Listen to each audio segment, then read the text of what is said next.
Hello welcome guys. हाम्रो यसरी यो पिसलाई यसरी धस्नुपर्छ। त्यसपछि यसमा तेल मसलाहरू लगाउने गाह्रो छ। परदेशको जिन्दगी यो धुलो खाएर यो पिस यसरी उगाउनुपर्छ। बादमा फेरि यसमा पेन्ट मार्नुपर्छ।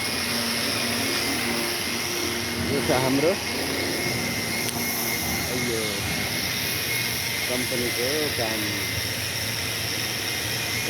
पूरे पीस यसरी बनाउनु पर्छ। यसरी पारिपट्टि उतापट्टि फेरि लोडिङ सोडिङ हुँदैछ। ट्रेन गइरहेछ यताभित्र पुरा यो सिस्टम कंपनी को।